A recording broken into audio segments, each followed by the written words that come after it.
it's Kleb here, and welcome to my video on my new word processor, the word processor 3.0. So the first thing you'll notice about this word processor is that it's a lot more compact than word processor 2 and word processor 1, which I have over here.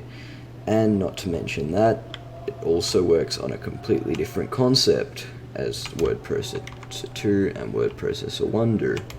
I think the first thing we should do is type something like hello on this thing, so H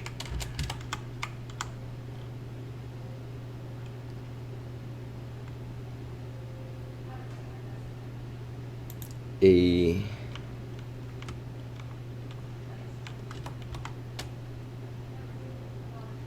L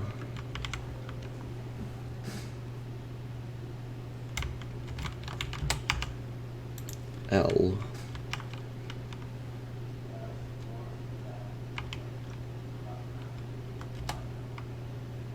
O.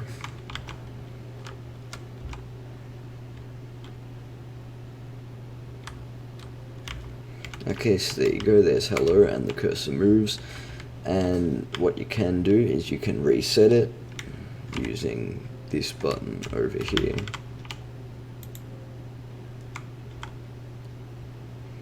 And the biggest problem with this design is that the reset takes quite a while due to how the counter and stuff works, but I'll explain that later. So how does it work? So this big chunk of redstone blocks and concrete is where all the letters are stored. You can't really see over there, but if you look here, there is a backwards Z, and this ROM design was inspired by a design made by the user Angry Salmon on Open Redstone Engineers, and it's a very handy design for this sort of application because it's quite compact. This is the keyboard, basically just a standard QWERTY keyboard, except for the fact there's a clear button here.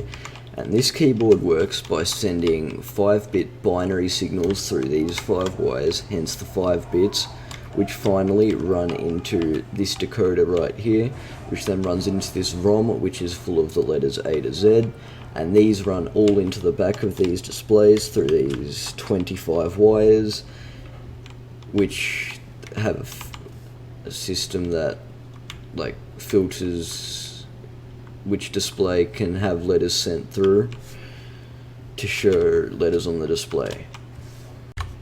This is a small circuit here, which I found on YouTube a few years ago. It's basically like a binary counter, so you send a signal through this wire, which turns this on the 3-bit binary, so it goes 1, 2, 3, 4, 5, 6, 7, which corresponds to the 8 displays on here, so 0 being the first display and 7 being the last display.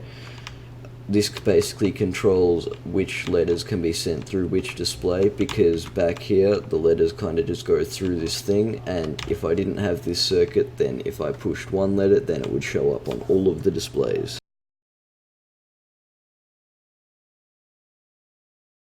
These clocks down here just show the cursor. There's not much else I can say. These are the displays themselves, all the way from about here to obviously the big array of lamps. I kind of designed them, I guess. I just kind of added what I needed to make them work. They're probably been seen somewhere else, but they do what they need to do, so they're fine.